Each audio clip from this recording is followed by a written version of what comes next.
I'm Elle Embers, and this is Cosmic Curiosities.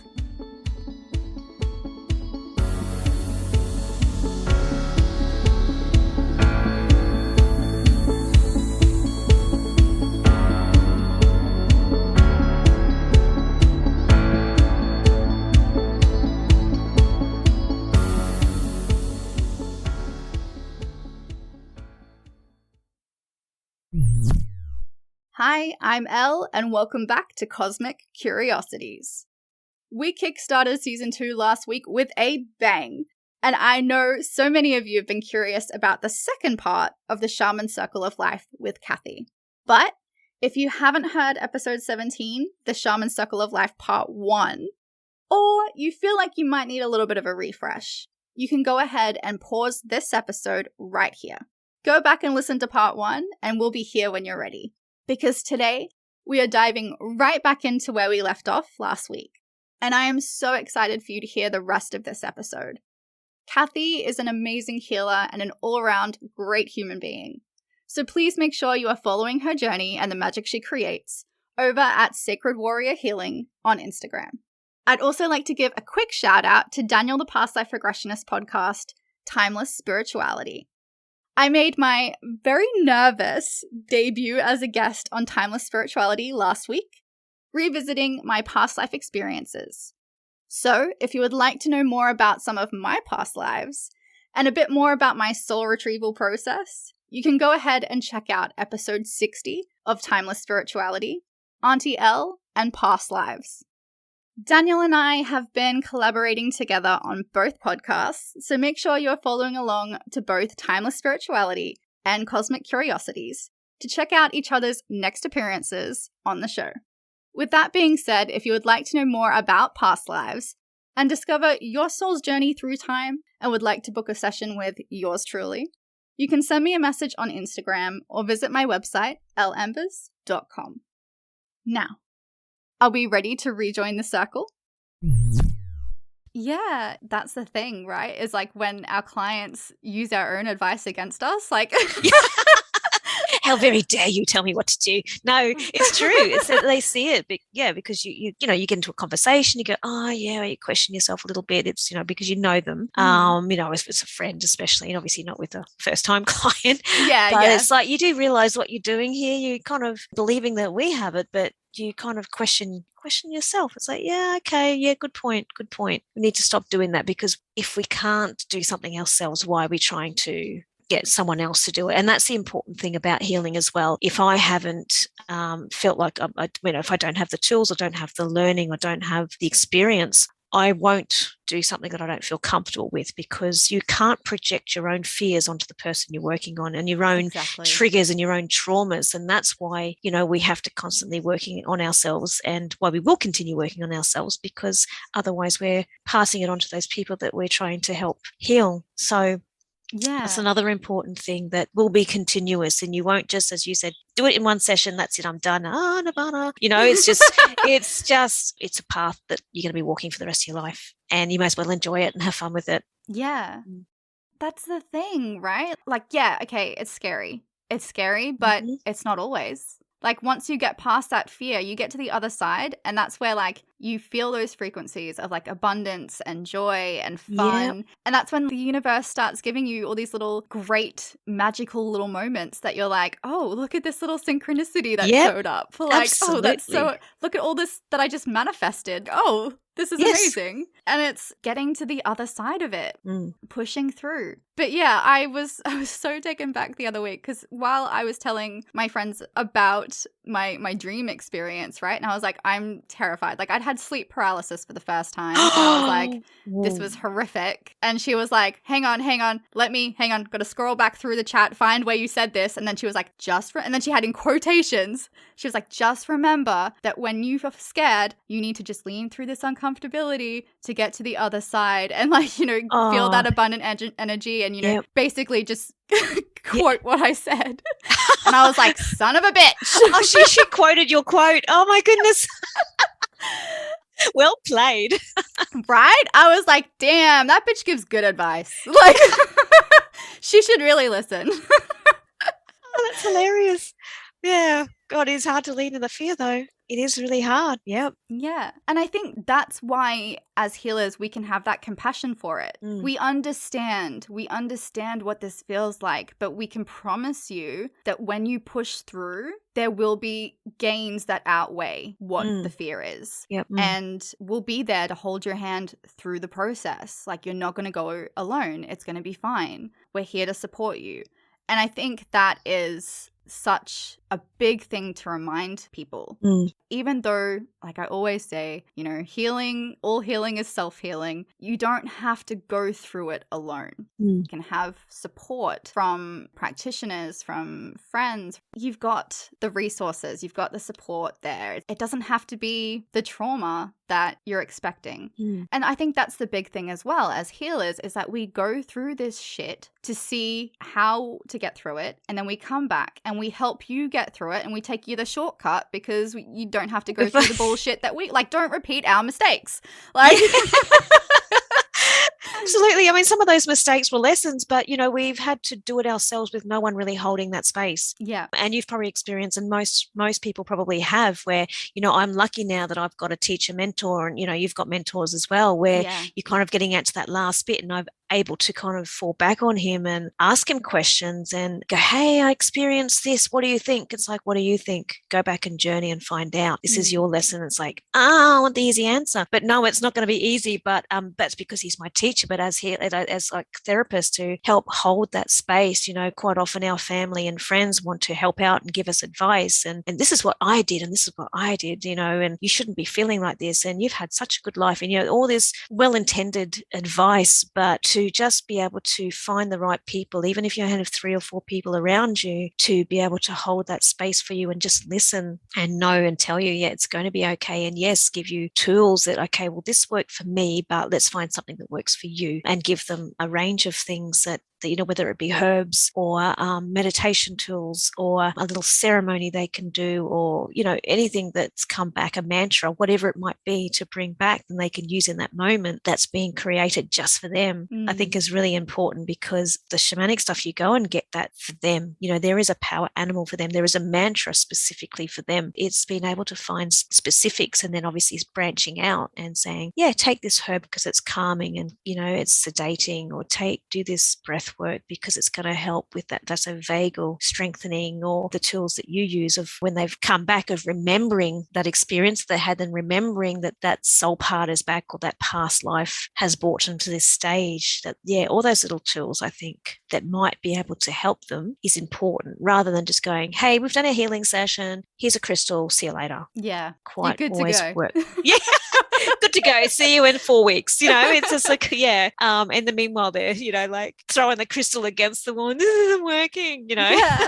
Yeah. Having a complete meltdown because it's like, I'm so overwhelmed trying to process this, and no one can hold that space. Yeah, absolutely. But it's also, I think, too, of when you get to that other side, you kind of see everything from that different perspective. And that's when you look at the traumatic experiences in your life and see them as a gift. Yes. And see them as, if I didn't go through that, I wouldn't have gone through this example, or I wouldn't have gone through that example.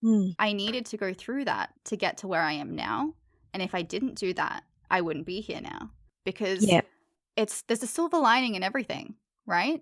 There's always some little bit of magic that's in there somewhere. You just got to find it. And I think that is such a big part of getting through that fear frequency and getting to that other side, going, you know what? I can do that now because I've gone and I've done the work. Like, yeah, okay, that was a horrible experience. That was a little bit scary. But when I got through it, all this great shit happened, you know? Yes. Yeah. Yeah. Yeah. And that's an interesting thing you said about fear frequency, because, you know, words and emotions have a frequency, and, you know, obviously fear and anger and sadness has a lower vibration, whereas, you know, joy, they say that the word joy, or the feeling of joy, has the highest vibration, you know, above love even. And, you know, once we can detach from that fear, as you said, move past it, and it's detaching from it and looking back. And it doesn't mean that it's going to be moments where it's going to come back, but at least we can recognize it and go, hey, I felt this before. I know I've got through it once before. I can do this again, and get through it faster because you've got the tools. And then you've just learned another lesson as well. You've just had another experience and gone, I've done this, you know, I did it. I did do it. And you do look back and go, wow, the fuck did I get here? I didn't think I would ever be able to move past that point. And so, yeah, that healing helps you detach, I think, from that trauma and fear. And as you said, changes that frequency. So you're sitting at a higher frequency. And they say that once you heal yourself to a certain degree, that you're actually like a butterfly effect, I guess. It's you help heal those around you, because whether it be they ask you, oh, what's she doing? What's she taking? Or how did you do this? Or even just the vibration as a role model. You might see someone and go, oh, okay, I can see what they're doing here. And then you start to lift to that similar vibration. And then you automatically start to go, okay, let's start my journey. Let's start my healing. And I find that fascinating as well, because it's not just you, it's those around you. Yeah, exactly. And like, I even experienced that, when I first started my journey, and then it was like, oh, the people around me and my family were like, oh, hang on, what's she doing? Yeah. Things about her are changing. What the fuck? Yep. And then it was like, what are you taking? What drug are you taking? Can I get that prescribed? And I'm like, what she's having. Yeah. Yeah. And I'm like, no, I've just dealt with my shit. Yeah. Yep. No, if that's what it was, no, I don't want that. Yeah, but then it's like, they're like, oh, what did you do? Because it's like they see you just progress and progress and get better and better. And then they're like, okay, what shit did she deal with? Like, what did you do? How did you go about that? And then you kind of go through that journey and introduce them to like the different things that you've done, the different modalities, the different practices, the different people you worked with, and how you had come out the other side of it. Yeah. And they go, oh, that sounds interesting. Yeah, like that resonates with me. I still, like, I have that kind of trauma, or I have something similar. And then, they start their own little process, and then you can kind of go through it together, because you're like, oh, well, I tried this. Maybe this will work for you. And then they try it and they're like, oh, yeah, it was great. Or, oh, no, that wasn't quite my jam. Or that doesn't quite resonate with me, but I found this one. Have you heard of this one? Like, and it's just, it becomes a collaborative sort of journey and process, and it becomes a lot more fun. It does. And it's beautiful when you see those around you healing as well, when you can see that they've had their own trauma or similar trauma, and you just look at them and go, oh, wow, look at them go. I'm so proud of them that they're actually able to take that step. It's a courageous thing to do. It is. I mean, I know, we talked about it doesn't have to be scary, even though it feels scary, but it is. To take that first step can be, from a human egoic perspective, can be quite courageous, but it's also very powerful, because it's doing something that we normally maybe wouldn't do. As you said, we'd sit in that unhappiness because it's where we feel safe. Absolutely. And I'm a big believer too in that, you'll never come against anything you can't handle. Yep. It's just pushing you a little bit outside of your comfort zone, but it's nothing that you can't handle. Absolutely. And that's what they say. We've all got protection around us and guides around us, and they're only going to give us as much as we can handle. And even in moments we think, oh, wow, how did that person deal with that? How that person has just had the most, but you don't know how strong you are until you've got no other choice normally. And that's, that saying, and that's so true, because you've had no choice but to do that. And then you look back and go, wow. Or you see people and go, you just look at them and just wonder at the strength that they have. Yeah. It's coming into that strength and then learning the lessons from that situation, from that pain, from that trauma, that really pushes them forward and projects them into the next path that they need to go on. And really advance in their life and in themselves. And I think people also have to remember that when they have had no other choice and they've had a lifetime of trauma and they've had no choice but to be strong because there's been no one else to be strong, there is that era of not being able to be vulnerable and not allowing others to ask for help. And I know I've been in that same position myself where, now I can ask my teacher because I trust him and he knows me and he knows the journey that I've had. But to reach out to family and friends, you feel like you're weak. And I'm starting to realize it is okay to reach out. And, I'm not afraid to show clients and the public that, that I'm not perfect, because we're all far from perfect. But it is that mistake that we feel like we can't be vulnerable and we can't rely on other people. We can't ask for help. So I think people also have to remember that, that it is okay to ask for help. And it's not okay to look at someone and say, when you've seen all this and go, oh, you're so strong. I don't know how you do it. You can get through this. You can do this. You're so strong. It's like, no, they have had no other choice. They might need for a moment to have someone to hold them and say, what do you need? What can I do to help you? Because I can see you're going through a tough time. I'm not just going to assume that you're strong because you've all been there your whole life. I'm just going to hold that space for you, and rather than lean on them, go, I need you to be strong for me. Yeah. So that's something we have to kind of be aware of as well. Absolutely. I've got a girlfriend that she says if one more person tells me I'm resilient, she's like, I'm going to punch them in the face. Like, the throat chakra. Yeah. She's like, yeah, I don't want to be resilient anymore. I just want someone to just be there. Yes. And it's like, wow, you know, and that's so true. We do look at people that have been through something that we see as a huge traumatic experience or a really difficult situation. And we're like, oh, wow, props to them. They've done such a great job. They must be so strong, so resilient. They've dealt with so much in their life. And it's like, yeah, fucking give them a hug. You've gone through some shit. Yeah, make them dinner or something. And that's a really good observation of your girlfriend as well, you know, that she's recognized it and going, you know what, enough. It's my turn. I need just someone to see me, and to not just see me as that strong, resilient person and woman, but as to, you know, just not treat me like I'm a vulnerable princess, but just hug you and say, what do you need? Yeah. Yeah, exactly. And that again comes back to that masculine and feminine energy of being masculine and being independent and like, no, I've got this. I can work it out. I can figure it out.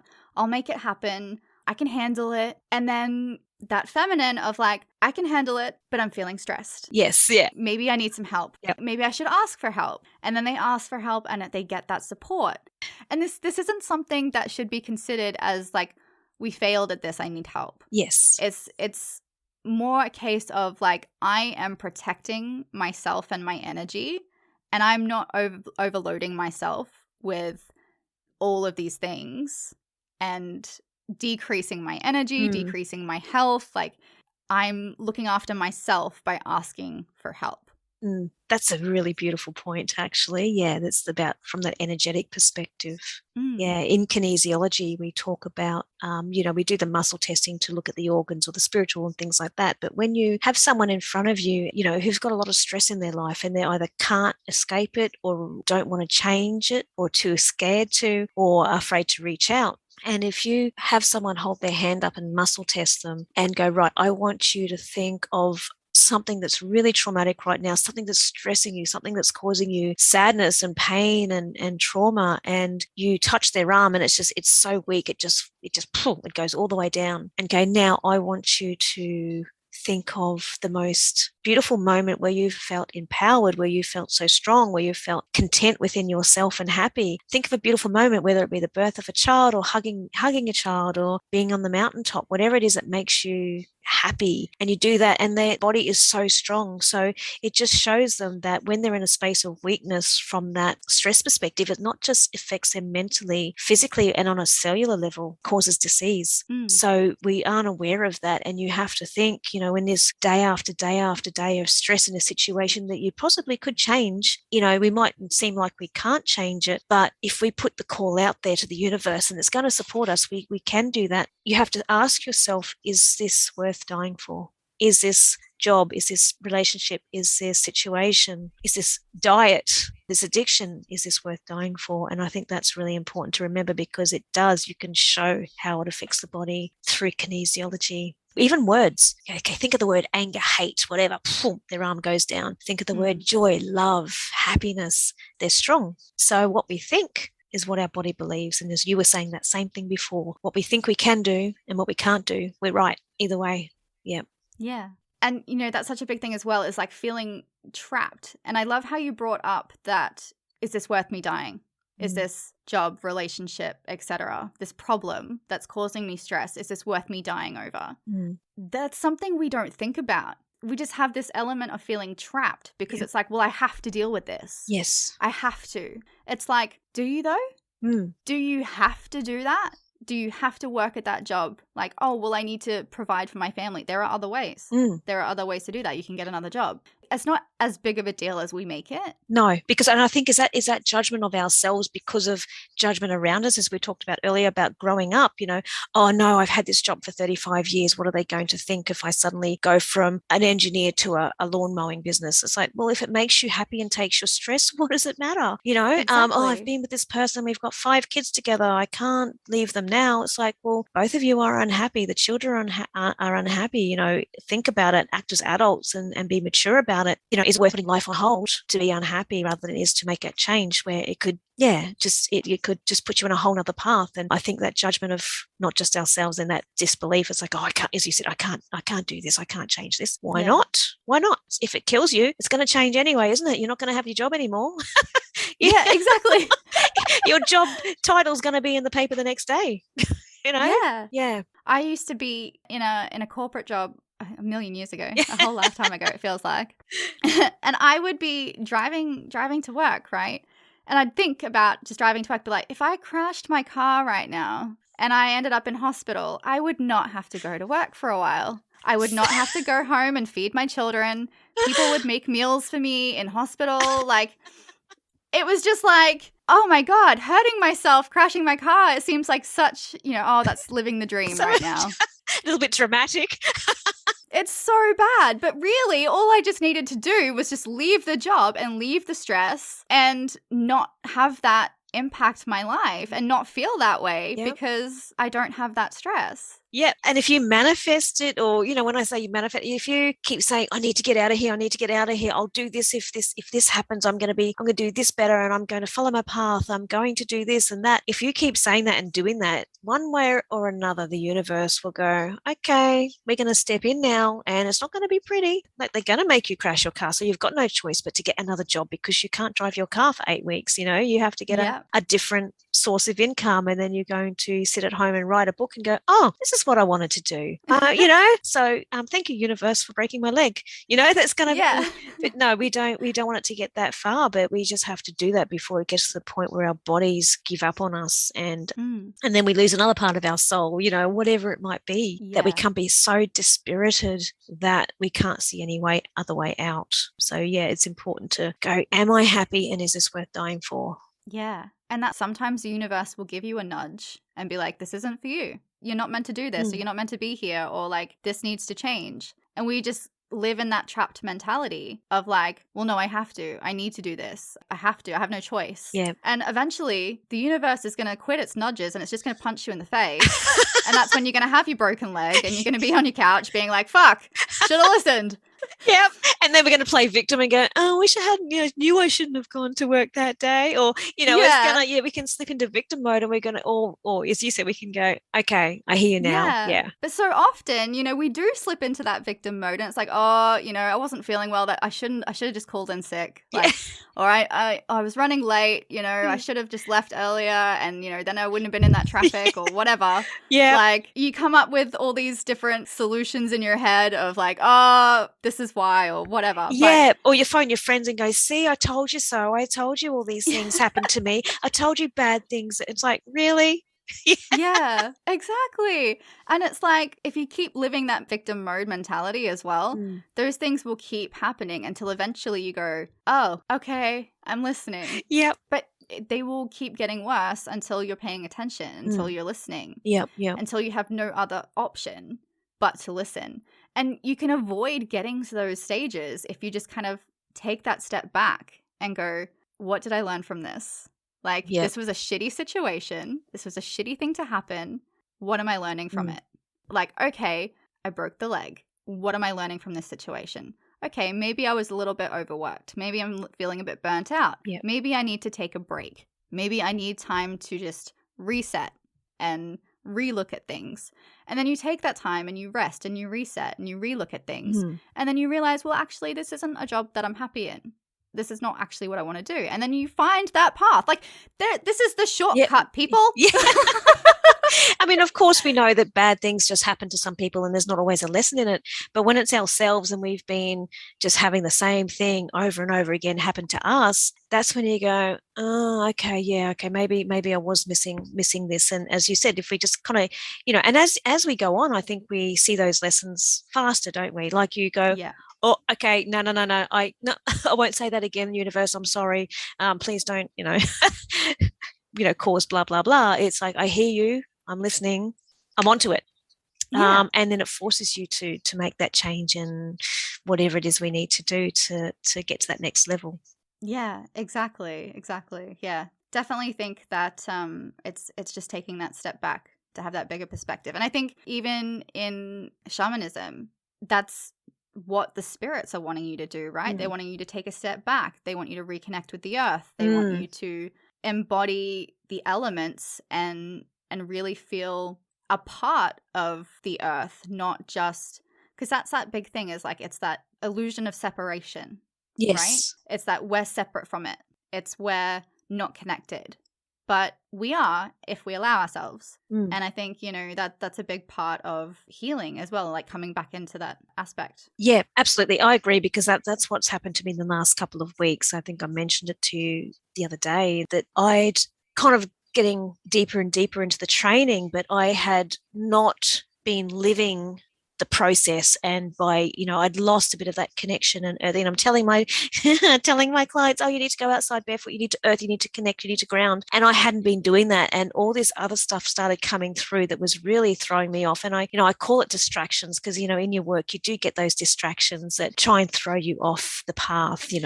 And I realized I kind of sat with it for a little while and went, hang on a minute, I've lost that initial connection of that earth, the plants and the grounding and really coming back to the elements because I was allowing them to control me, the elements, within me and not coming back to self. And I had to make that decision. Okay, what am I going to do here? Am I going to continue doing the really heavy duty stuff that's taking it out of me and causing those higher levels of moments where you kind of feel a little bit off kilter, and realizing that no, I needed to come back and kind of reground and come back to start again and kind of sit in the earth and the elemental side of things and grounding, because that's as you said, that's where we're connected and that's where we need to come back to, because we are so much in our heads a lot of the time, especially now, and so much stuff going on, so much fear around. If we just come back to nature and sit with her and allow ourselves to heal and her to heal at the same time, then we're going to start to be able to grow stronger and heal faster and again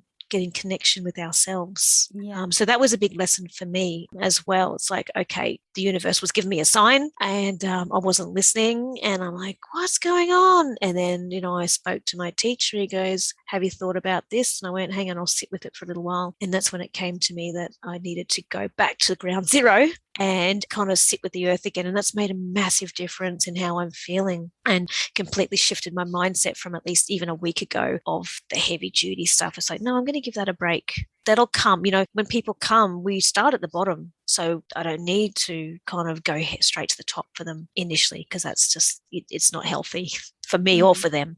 So yeah, you're right. It's about going back to grounding and coming back to earth and listening and feeling into what's around us. It's not all woo-woo hippie bullshit. It's real. It's real. Yeah. And that's the thing is like sometimes if you do have people in the spiritual industry and they feel like they resonate with that like star seed sort of thing, and they're like, oh, but I'm not from here. It's like, well, you chose to be in this body, this world this time around. Yeah. So you're going to have to connect with the earth this time around. That's how that works. A good point. Yeah, absolutely. That is a really good point. And people that are like, oh, that's so hippie or whatever. And it's like, well, have you been outside? Have you like touched the ground recently? Yeah. And serious, if you go outside and ask nature for a sign, you'll get it in one way or another. And, that this sounds a bit hippie woo-woo, but in our training, we're taught to talk to trees. And it's not a matter of just going up, oh, I'm hugging the tree, I love you so much. If you're sitting with it, you can feel the energy and you can talk with it, and it'll tell you stories, or it'll give you lessons on how to behave, and you can merge with them like we do merging and shape-shifting. And it's really an interesting experience. It's something that everyone actually should learn to do, because it really does take you out of away from your own ego and your own self and connect with that. Nature knows how to do it right. It's been doing it for forever. So yeah, if we can just kind of sit with that and ask for signs and ask for lessons and know that everything has a living energy, everything has a spirit, then we might look at it a little bit differently, not just within ourselves, but in the humans around us as well, that they're all just souls living a different journey. And, their behaviors are just from their social upbringings and they're all living their own dream. We just have to kind of love our own self and see them as that soul, and so we won't be so judgmental or get triggered and things like that. It's hard to do, and again, it does sound like spiritual bypassing, but yeah, we just have to know that everyone, earth and humans, are all connected. Absolutely. No matter what your soul, if you want to say that, is here to do, your body is connected to the earth. And for your soul to achieve what it wants to achieve, it's going to need your body's help. Yes. So why not encourage your body's connection with the earth and get that little bit of extra boost? Absolutely. Yeah. Take whatever support you can get. Oh, absolutely. Yeah. Oh, she's a great healer. Absolutely. Yeah. I never used to be very good at looking after plants. I was like, oh, I kill everything I touch, right? Like, it's not great. Don't give me a pot plant. I will kill it. And we went to something, and they did this little demonstration of plants communicating with each other by frequency. So they actually put these little microphones and prongs into a pot plant. Oh, cool. And then into another pot plant and then to a speaker. And you could hear chimes of noise as the plants tried to communicate with each other and letting each other know, what's going on. And I just went, wow, I am a murderer. I was like, I'm to that.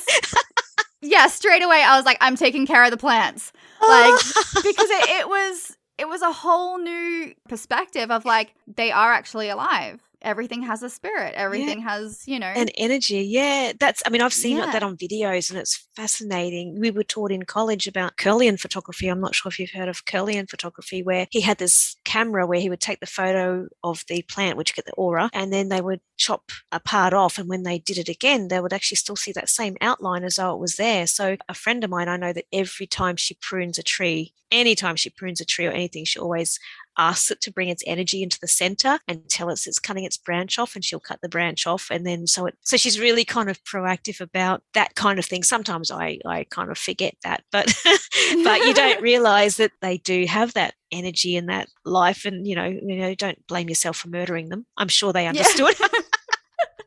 Well, that's when I had to think about it too. I was like, well, we do eat plants, and I'm sure they're okay with it. Yeah. So true. It's fine. True.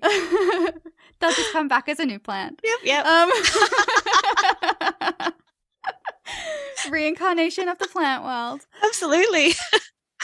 But yeah, it was just a whole new perspective for me, and just grounding. And because I was very much, I'm not an outdoorsy person.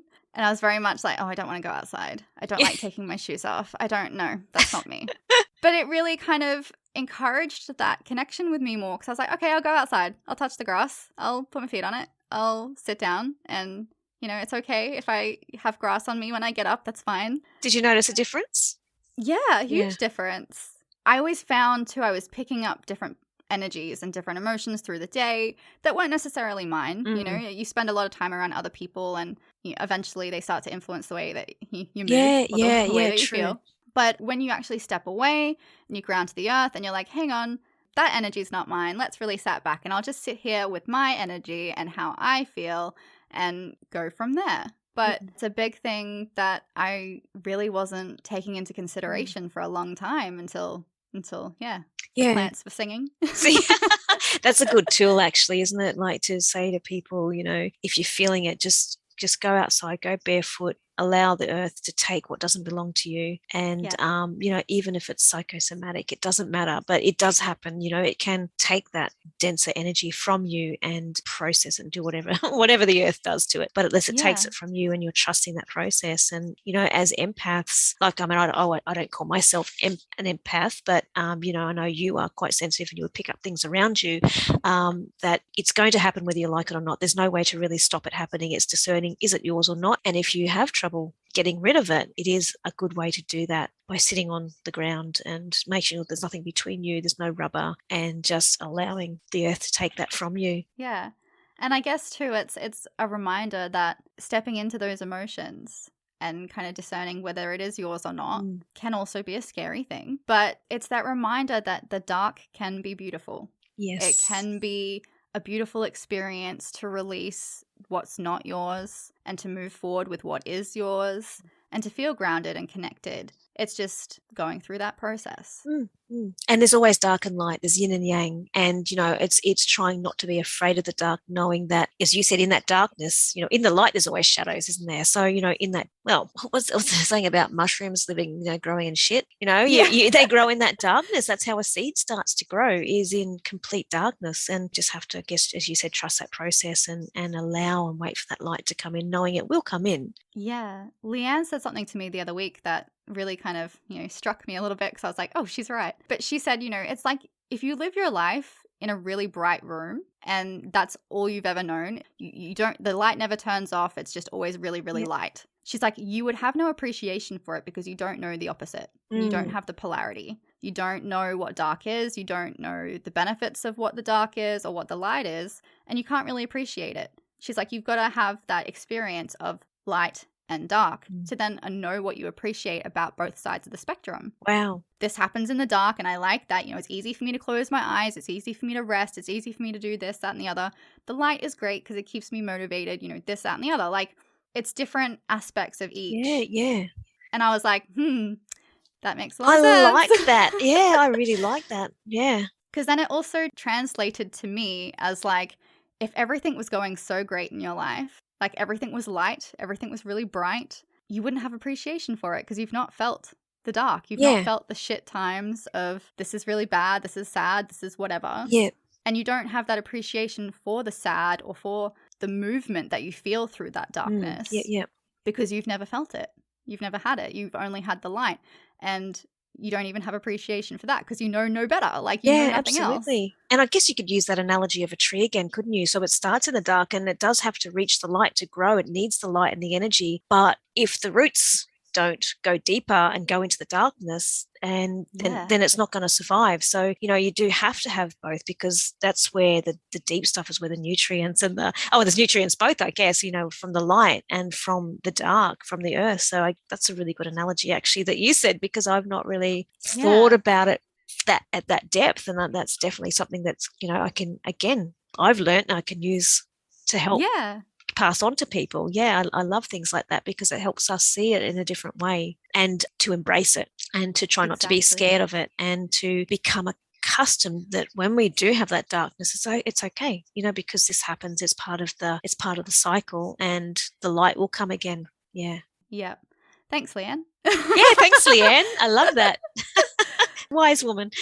Right? When she said that to me, I was literally thinking about it nonstop for like a good week. I was like, because I was like, well, if I don't have a bad day, I'm not going to appreciate a good day. If I don't have a good day, I'm not going to appreciate, what I've learned from a bad day. Yep.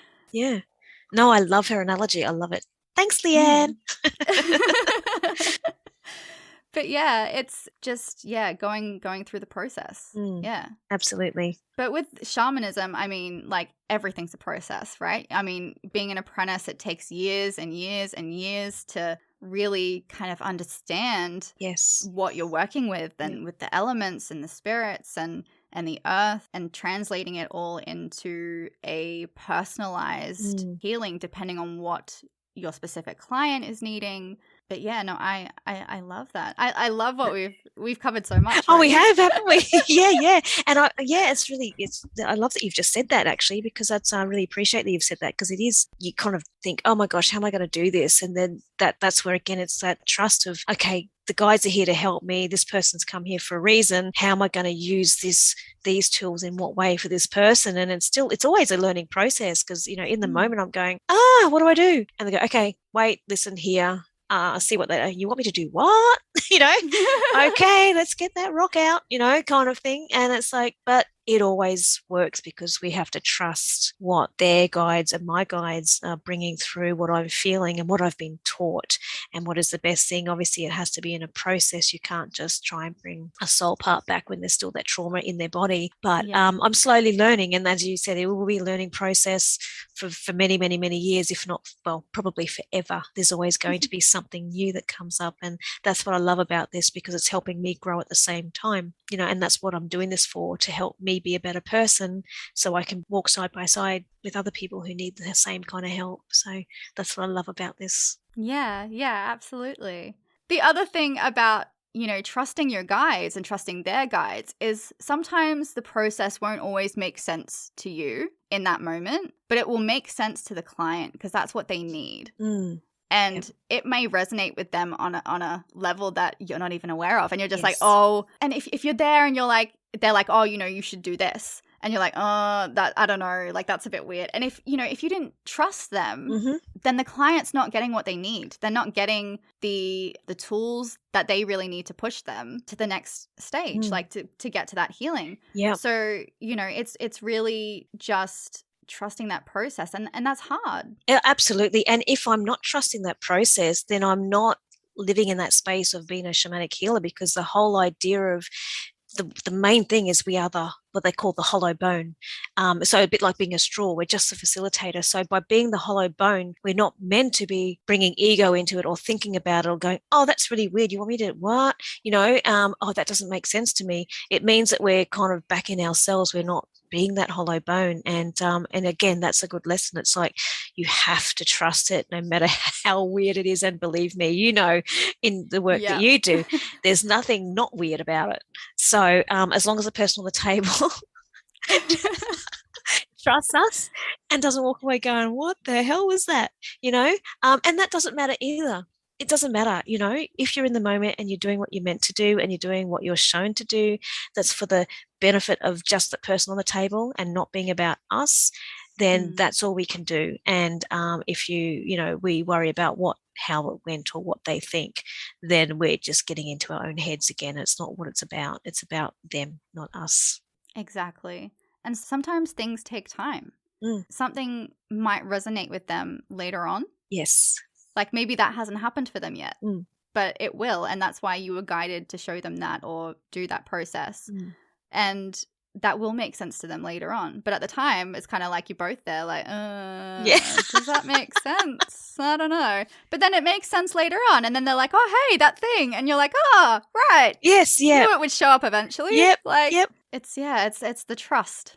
Absolutely, the trust, yeah. And they've come to you because they've trusted you. So I guess we have to just hold that for ourselves and trust ourselves and what we're being shown and what's coming through. So that's the biggest and hardest lesson is trust. Stop questioning what we're seeing, because it's it's not going to get any less weird. Absolutely. If anything, it's going to get weirder. So, I actually have a client like just recent, and she had very, very strong spiritual abilities, but she had a really hard time trusting herself. And during her past life regression, she had her spirit guides and her higher self and everything come through, and they were just like, she has to let go. Like, she's got to let go of this control and she's got to trust. When she started to show elements of trusting, that's when little things started to happen and around the house, and she was like, okay, things are getting weird. Her child is referencing dead relatives. Like, wow. It's just, it's going to get weirder. It's probably going to get weirder, but you'll start to feel more comfortable with the weird. Yeah. And the weird will become normal. Maybe that should be our motto down the bottom of the website. Like, things could get weird. Let's keep it. Yeah. Yeah.